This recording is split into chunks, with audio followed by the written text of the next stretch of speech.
السلام علیکم۔ جب سیدنا آدم علیہ السلام آسمان سے اتر کر زمین پر آئے تو ملائکہ کی پاکیزہ باتیں سننے سے محروم ہو گئے، دل مغموم اور اداس رہنے لگا۔ آپ نے بارگاہ الہی میں عرض کیا، مولا میں اس نعمت سے محروم ہو گیا ہوں۔ تو رب کریم نے ارشاد فرمایا، آپ مکہ مکرمہ جائیں، وہاں میرا گھر تعمیر کر کے اس کا طواف کریں اور اس کے پاس نماز پڑھیں، جس طرح فرشتے میرے عرش کا طواف کرتے ہیں اور اس کے پاس نماز پڑھتے ہیں۔ جب سیدنا آدم علیہ السلام جبرائیل کی رہنمائی میں مکہ مکرمہ پہنچے، وہاں جبرائیل علیہ السلام نے پر مار کر کعبہ شریف کی بنیادیں ظاہر کی، جو انتہائی گہری تھی۔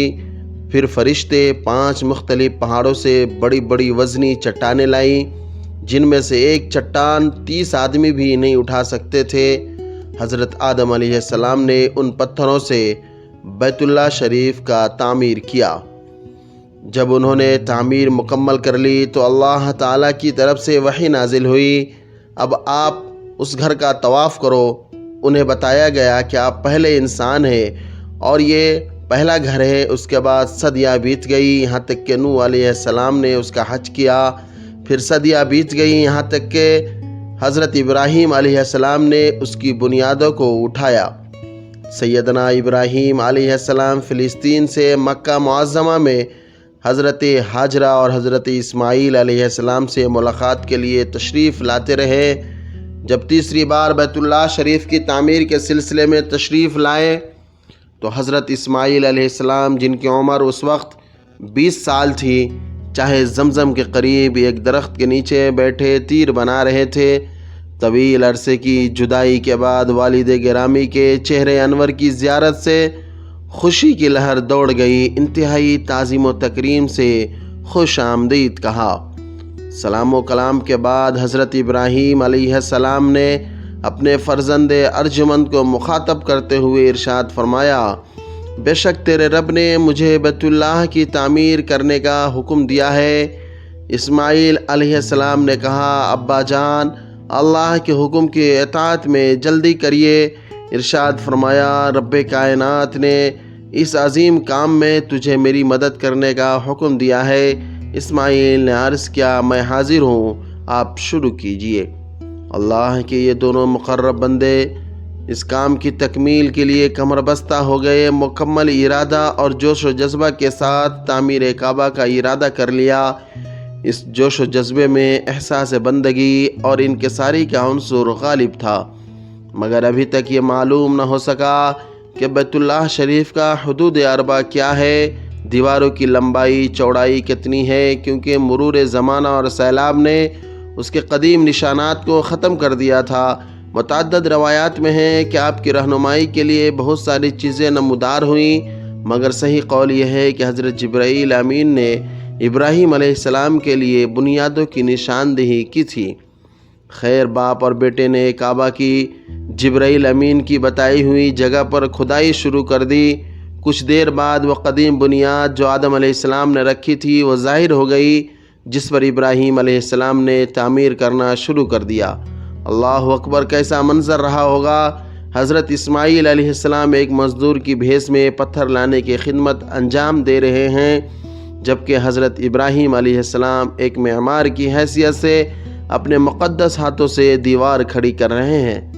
مٹی، گاڑا یا چونے کی مدد کے بغیر ہی پتھر پر پتھر جوڑے چلے جا رہے ہیں۔ وہ پتھر اس قدر بڑے اور وزنی ہیں کہ 30 آدمی بھی مل کر نہیں اٹھا سکتے۔ تعمیر میں کام آنے والے 5 پتھر مختلف پہاڑوں سے فرشتے لے کر آئے تھے۔ بنیادوں میں کوہ حرا کے پتھر استعمال ہوئے۔ جب دیواروں کی بلندی کچھ زیادہ ہو گئی اور پتھر لگانے میں دشواری محسوس ہونے لگی تو سیدنا ابراہیم علیہ السلام نے حضرت اسماعیل علیہ السلام سے فرمایا، کوئی ایسا پتھر تلاش کرو جس پر کھڑے ہو کر آسانی سے تعمیر مکمل کی جا سکے۔ اسماعیل کی نظر انتخاب جس پتھر پر پڑی وہ یادگار پتھر تھا، جسے قرآن حکیم میں مقام ابراہیم کے مبارک اعزاز سے نوازا گیا۔ اس پتھر نے اپنے مزاج کی سنگینی اور سختی کے باوجود آپ کے پاؤں کا اس قدر گہرا اثر قبول کیا کہ زمانے کے حوادث بھی اسے نہ مٹا سکے، جس کا نظارہ آج بھی مسلمان اپنی آنکھوں سے حج اور عمرہ میں دیکھتے ہیں۔ اس عظیم الشان کام کے دوران حضرت ابراہیم اسماعیل علیہ السلام انتہائی عاجزی اور انکساری کے ساتھ اللہ کا شکر ادا کرتے ہوئے اپنے کام میں مگن رہے اور یہ دعا ربنا تقبل منا انک انت السمیع العلیم مکمل پڑھتے رہیں۔ اس سے ہمیں پتہ چلا کہ جب ہم کوئی نیک کام کرے تو سب سے پہلے اللہ کا شکر ادا کرتے ہوئے اس دعا کا ورد جاری رکھے تاکہ اللہ ہماری محنت کو قبول کرے اور ہمیں اس کا بہتر اجر دے۔ خیر، وقت گزرنے کے ساتھ ساتھ جب کعبہ کی عمارت بوسیدہ ہو گئی تو قریش نے سر نو اس کی تعمیر کا منصوبہ بنایا۔ اس وقت سرکار دو عالم صلی اللہ علیہ وسلم کی عمر مبارک تقریباً 35 سال تھی، لہٰذا سرداران قریش نے جمع ہو کر ولید بن مغیرہ کو امیر مقرر کیا اور کعبہ کو منہدم کر کے دوبارہ بنایا، مگر آپس میں یہ طے کیا کہ اس میں مال حلال ہی خرچ ہو۔ چونکہ اس وقت اکثر مالدار سود خور تھے، اس لیے مال حلال میں بہت کم جمع ہوا اور اس کمی کی وجہ سے تعمیر ابراہیمی میں کچھ کمی رہ گئی، جس کو بعد میں عبداللہ بن زبیر نے اسلام کے بعد بنیاد ابراہیمی پر مکمل کی اور قریش کے اس ادھورے کام کو پورا کیا۔ یقیناً تعمیر کعبہ بہت بڑی سعادت تھی۔ سب لوگ مزدوروں کی طرح لگ گئے، چھوٹے بڑے کا امتیاز مٹ گیا۔ کوئی پتھر لا رہا ہے، کوئی گاڑا بنا رہا ہے، کوئی دیوار پر پتھر لگا رہا ہے، ہر آدمی اپنے حصے کے کام میں مصروف ہے۔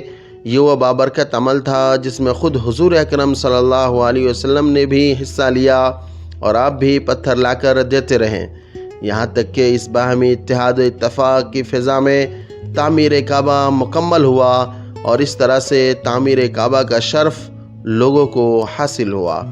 یقیناً ہماری اس پیشکش سے آپ کو بہت ساری جانکاری مل گئی ہوگی۔ اللہ ہم سب کو دین کی باتیں سمجھنے اور اس پر عمل کی توفیق دے۔ اگر آپ کو ہماری یہ کوشش پسند آئی ہوگی تو برائے مہربانی لائک، سبسکرائب اور ایک پیارا سا کمنٹ ضرور کریں تاکہ ہم اس طرح کی انفارمیٹیو باتیں آپ کے سامنے لاتے رہیں۔ اللہ آپ سب کو خوش رکھے۔ خدا حافظ۔ شکریہ۔